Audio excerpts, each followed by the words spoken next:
Hello everybody, my name is Dom and welcome to the Neutral Milk Hotel Iceberg.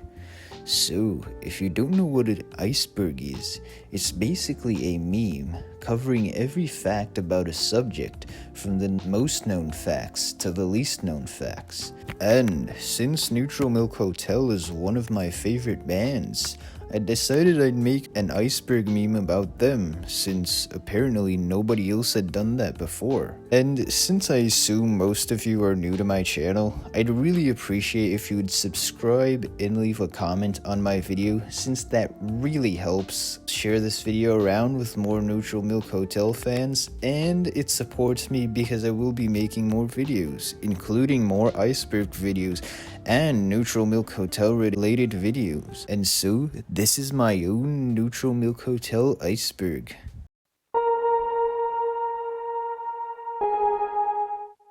In the Aeroplane Over the Sea is Neutral Milk Hotel's most iconic, revered, and well-known album. It was released in 1998 and was Neutral Milk Hotel's second studio album. It is considered one of the best albums of all time and was rated extremely highly by basically everyone who rated it. It was placed on multiple lists of the top records of the 90s and the top indie records of all times, so it's a pretty damn good album. If you're watching this and you somehow haven't heard it, go listen to it right now. Trust me, it's great. In the Aeroplane Over the Sea was originally released with 10 songs, but another was added when it was performed by the band on a concert. This song still has no name. On Avery Island was Neutral Milk Hotel's first full-length studio album. It is not as iconic or considered as great as In the Aeroplane Over the Sea, but it's definitely still worth a listen. It has 14 songs and was released in 1996. And you can totally feel the Neutral Milk Hotel vibe in this album, the same as you can in the Aeroplane Over the Sea. The iconic cover. Ah yes, the cover of In the Aeroplane Over the Sea. This album cover has been memed to death, and most people have seen this cover even if they haven't heard of Neutral Milk Hotel. Hell, I even saw this cover before I knew what Neutral Milk Hotel was, or that it was an album cover. So yeah, this cover for some reason has become very iconic on the internet and beyond. And yeah, honestly, it has this weird vibe / atmosphere to it. I can't really put a finger on it. The way that the drum fits in to the aesthetic of the rest of the picture is pretty crazy to me.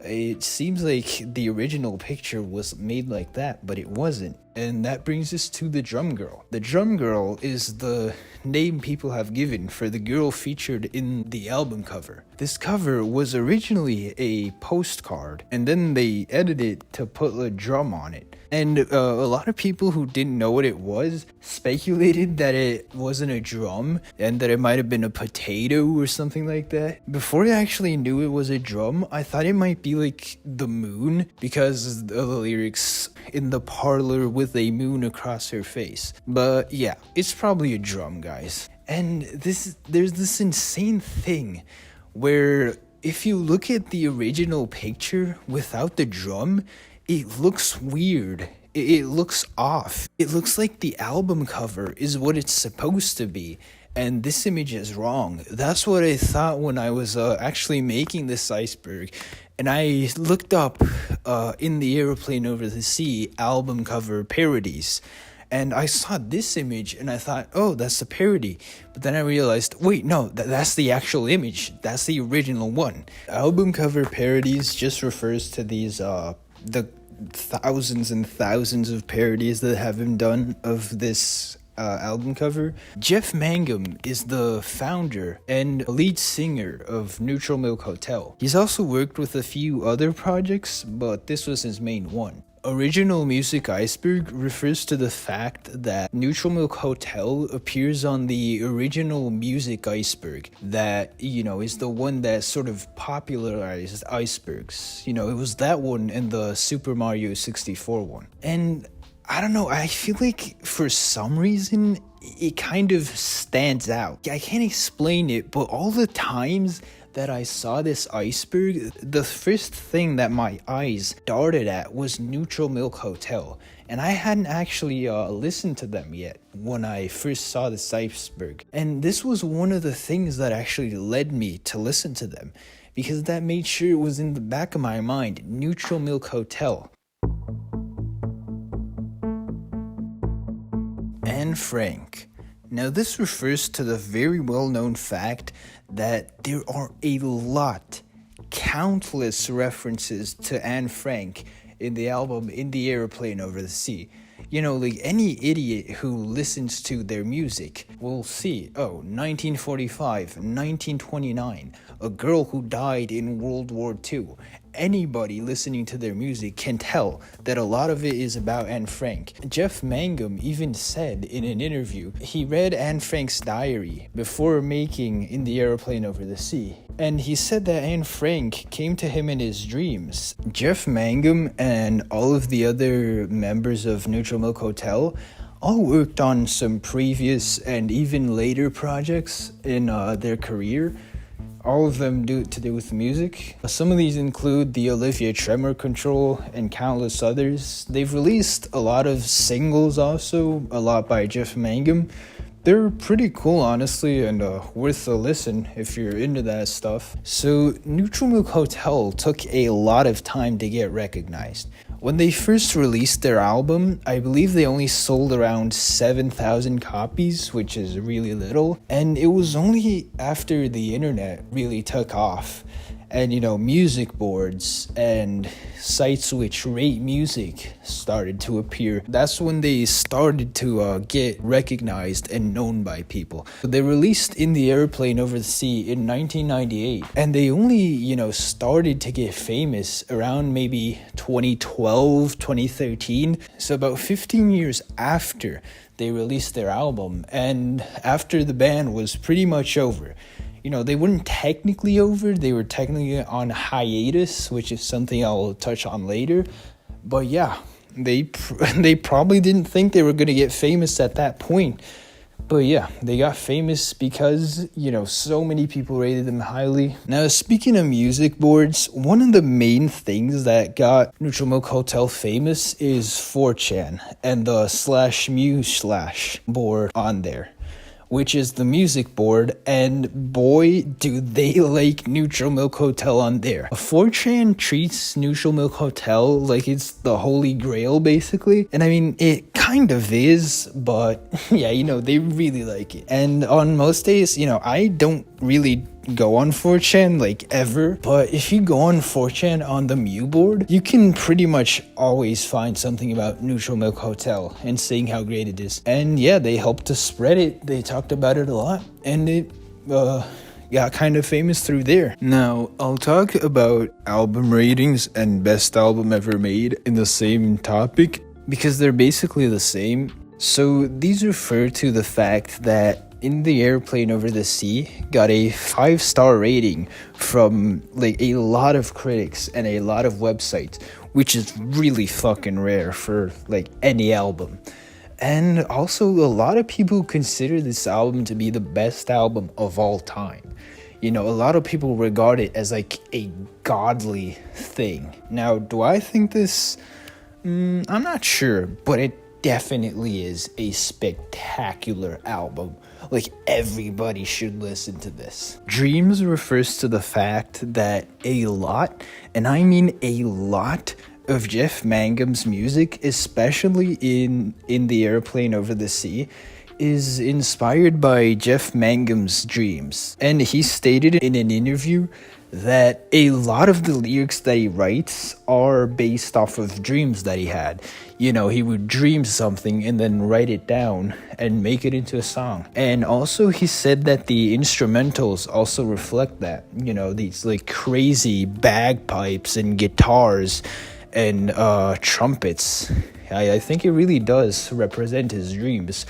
But yeah, that explains some of the crazy-ass lyrics that you hear. A hiatus under quotations refers to the fact that Neutral Milk Hotel technically hasn't ended it's technically just on hiatus, but they've been on hiatus since 2015, and also after they released their second album, they didn't technically end.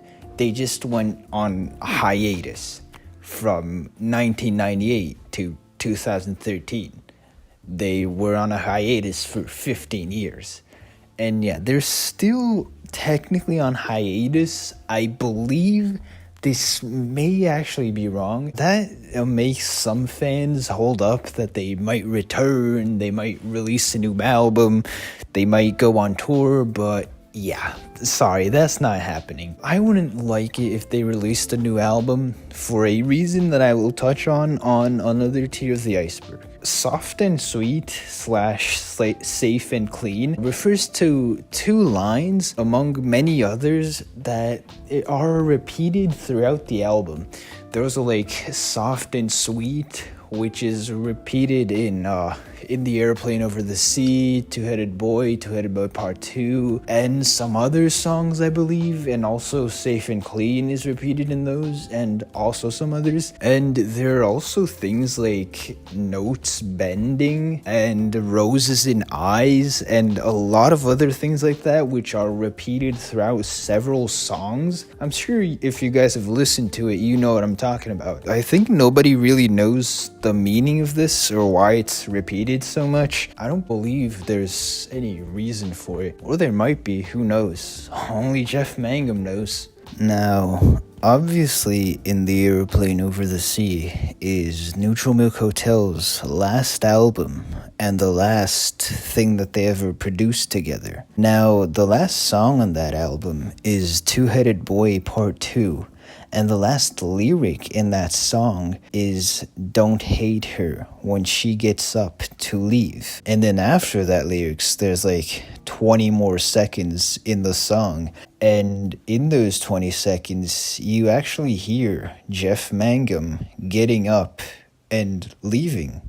So it's him getting up to leave. And Jeff getting up to leave is the last thing that you ever hear in anything made by Neutral Milk Hotel. And I think that's really cool, you know? What a great way to end your whole band.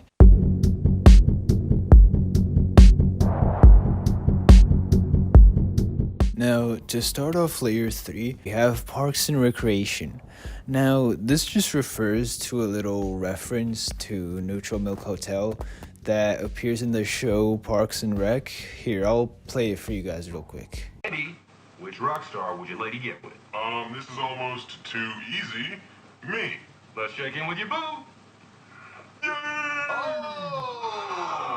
Sorry. Who is Jeff Mangum? The guy from Neutral Milk Hotel. Oh. Neutral Milk Hotel. What is that? That's my favorite band. I've told you that like 1,000 times. I don't remember. Why would you pick me? I don't know. You're not technically a rock star. Booyah! Somebody don't know they boo. That's a soundbite that's gonna play one of Breaks Out. So yeah, just a cool little reference that they put in there. It's pretty cool, but not much else to say. Jeff Mangum refused fame. Jeff Mangum actually didn't really want to be famous, and it really shows because when his album became a sort of cult classic, he didn't really want to be known. And the moment in which he really refused fame was when REM, they were really big in the 90s, and they offered Neutral Milk Hotel a spot on their show. It was an opening spot, and yet they offered that to Neutral Milk Hotel, and that was a big opportunity. You know, they could have like actually made it big in the 90s if they had done that. But he didn't want to. You know, Jeff Mangum never really wanted to become famous, and he even disliked the thought of him being famous. He didn't want that at all. Of course, they never expected their album to blow up.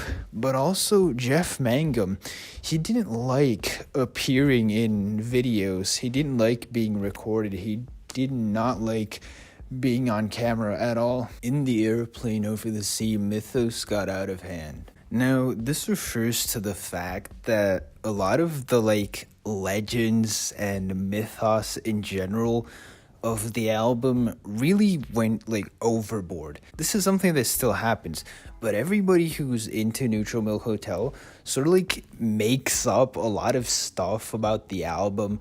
And a lot of people also really believe a lot of stuff that isn't true. It's mostly just hearsay. Yeah, just make up legends about this album because, well, Neutral Milk Hotel is a band that we know kind of little about compared to a lot of other bands. So, yeah, I guess it makes sense that they make so many legends about it. And yeah, a lot of this is just speculation. A lot of people just talk about the album as if it's some, mystical thing that can't be explained.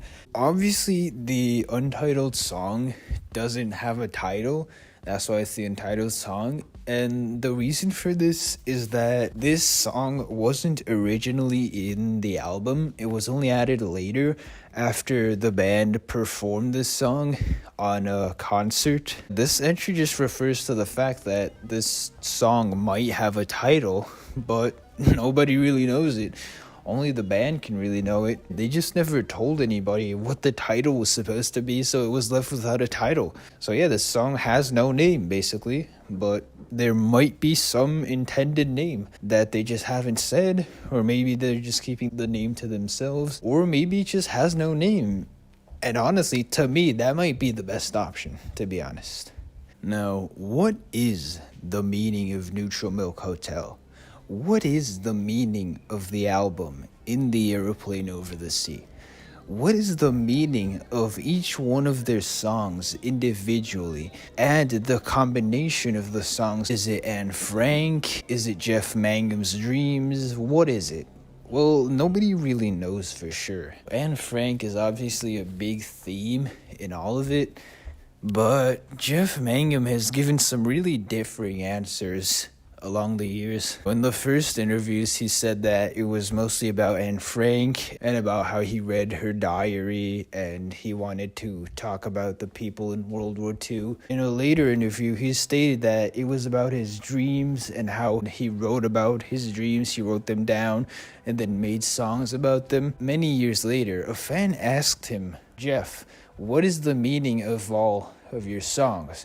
And Jeff just said, "Well, it means whatever you want it to mean." And that's a really cheesy answer, in my opinion. That's pretty lame, not gonna lie. And I know a lot of people say that, like, oh, it means whatever you want it to mean. Honestly, I think that Jeff can kind of say it because it doesn't really have a meaning, That's why it's so deep, I guess. And honestly, if it does have some intended meaning, I would much rather not know the meaning of the songs than know it, because it's so much better to be something to wonder about, King of Carrot Flowers parts 2 and 3 refers to the fact that the song King of Carrot Flower part 2 and part 3 is basically just one song, but for some reason they just decided to name it parts 2 and 3. I think that's just Jeff Mangum being Jeff Mangum, but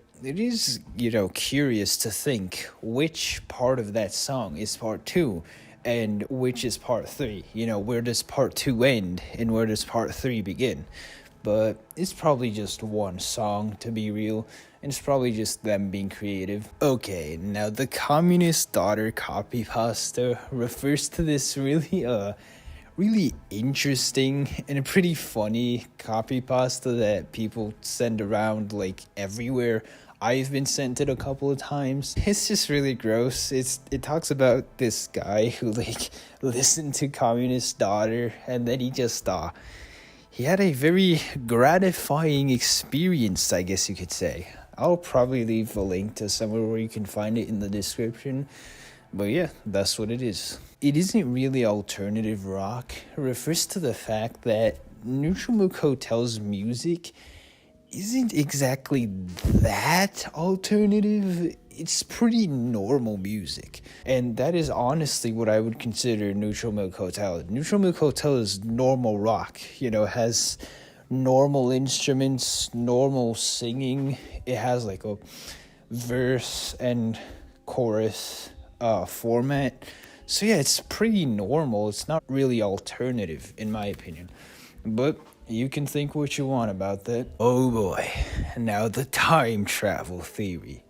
So the time travel theory is this really complex and convoluted theory that fans mainly on 4chan have made, which is really weird. It basically says that Jeff Mangum fell so in love with Anne Frank that he decided to somehow make a time machine.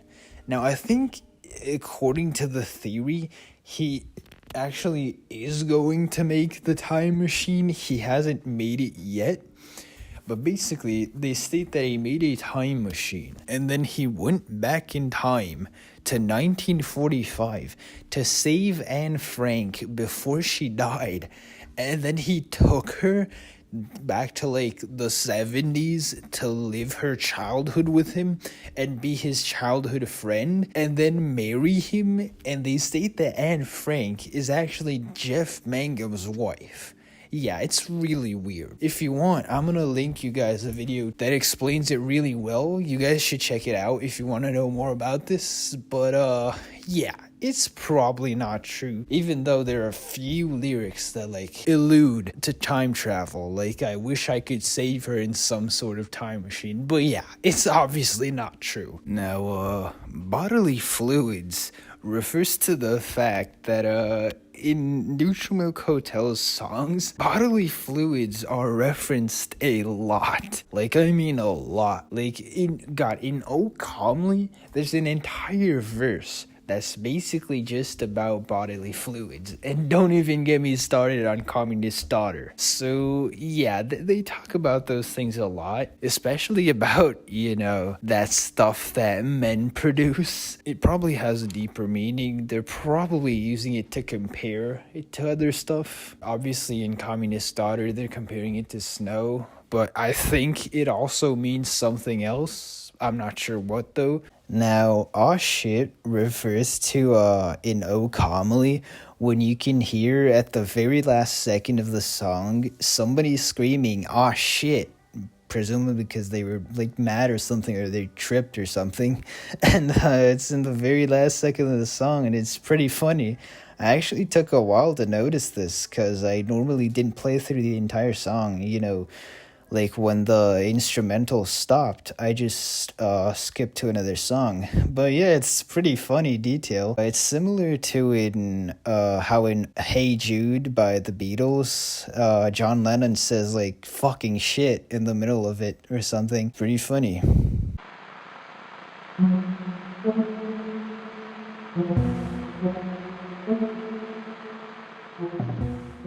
Oh Calmly magazine is a woman's magazine covering food, recipes, film, fashion, music, art, and culture. This was a magazine started in 2009, and the funny thing is the name Oh Calmly magazine was actually based entirely off of the name of the song Oh Calmly. So that's pretty cool. Like, the song Oh Calmly actually inspired the name of a magazine. The reason this is so far down is because this is a magazine from the UK, and I had never heard about this before I was doing research to make this iceberg. And I also asked some other people, and they also had never heard of this. So yeah, it's pretty unknown even by Neutral Milk Hotel fans, but pretty cool nonetheless. Neutral Milk Hotel has the same lyrics as gangsta rap, refers to the fact that Neutral Milk Hotel, a lot of their songs have lyrics talking about, you know, sex and cheating on people and death and bodily fluids and very detailed descriptions of human reproduction. And that's coincidentally, you know, some of the biggest themes within gangsta rap. You know, they talk about gang wars and death and sex and all that stuff. It doesn't have the exact same lyrics, obviously, but it's pretty funny to think about how their lyrics are pretty similar, even though they're, you know, completely different genres. Will Grayson is a book written by John Green and David Levithan about two boys who have the same name, and they meet up, and yeah, there's they're teenagers and it's a teenage book and there's romance and drama and all that stuff. I haven't read it. I actually never heard of it before making this iceberg, but what interests us is the fact that in the book, very early on, it's mentioned that the characters are Neutral Milk Hotel fans, and it's a pretty important fact at the beginning of the story. But yeah, that's pretty cool. You know, the Neutral Milk Hotel appeared in a book. Now, nobody really knows the meaning of the name Neutral Milk Hotel. All that I could find is that Jeff Mangum wanted to name the band Milk, but then he found out that there was already another band named Milk, so he changed the name to Neutral Milk Hotel. Now, why Neutral Milk Hotel? Nobody really knows. Maybe it was just random. Maybe it has some deeper meaning. Honestly, I kind of hope that it has some deeper meaning and that Jeff just isn't telling us. And I hope he never tells us. That's my interpretation. But yeah, nobody really knows the meaning or the actual origin of it.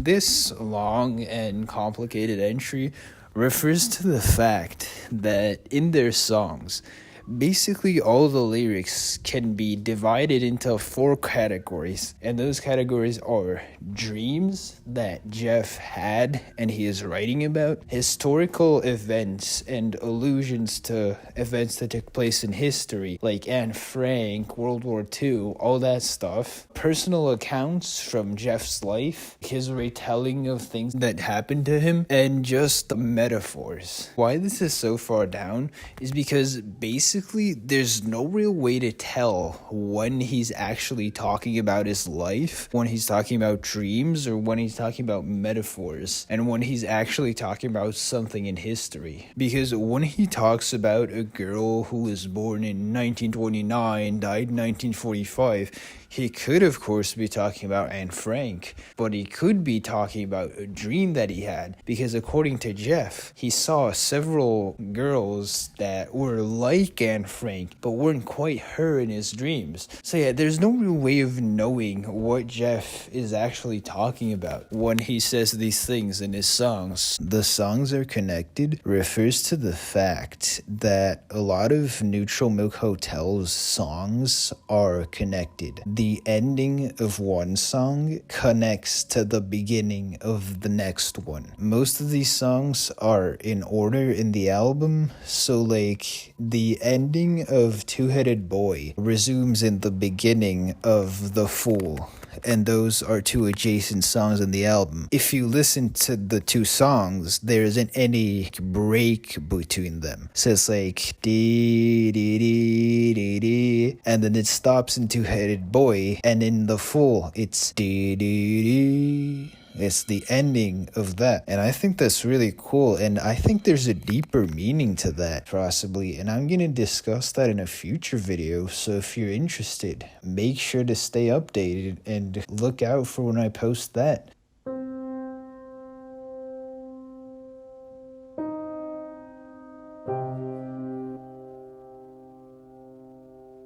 Every glass of milk you drink in a hotel is personalized. This is a theory that states that every single glass of milk that you drink while at a hotel is actually personalized. Do I believe in this theory? Unfortunately, I can't say that publicly. But does it have credibility? Yes. You see, every time that someone pours you a glass of milk in a hotel, it will be different. Now, I have to stop talking about this, or I could be in danger.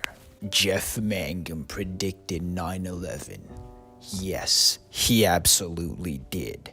Let's look at the evidence. Jeff Mangum released the album In the Aeroplane Over the Sea in 1998, 5 years before the September 11th attacks. As you can see, In the Aeroplane Over the Sea already alludes to an airplane flying somewhere. But where is it flying? Well, let's see. In the cover art, you can clearly see that there are people sitting around and looking at the sky. This girl seems to be pointing at something. She also has a drum on her face, which according to ancient African expressions means that you are absolutely shocked. Well, hear me out. The original picture for this cover was painted in Amsterdam, and New York used to be called New Amsterdam. So, this girl in New Amsterdam is shocked and pointing at the sky. Not only that, but if we take the position that they are in and apply it to where they could be in New York, they are at exactly the right angle to be looking at where the Twin Towers were. Not only that, but if you think about the lyrics, and one day we will die, and our ashes will fly from the aeroplane over the sea. Isn't that quite odd? The fact that Jeff Mangum and one more person at least will die, and immediately after, his ashes will fly from the airplane over the sea. That means that he is dying in an airplane, and that airplane is burning up, hence sending his ashes flying through the sky. Now, what's the moment that you guys can think of when more than one person did this at the same time?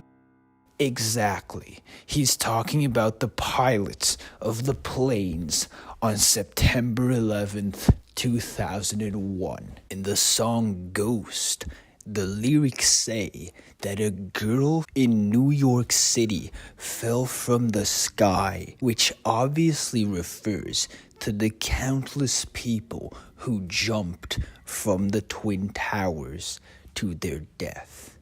So there you have it. Jeff Mangum obviously predicted the September 11th attacks. And for our final entry, we have Aloft Vlogs. Do not research.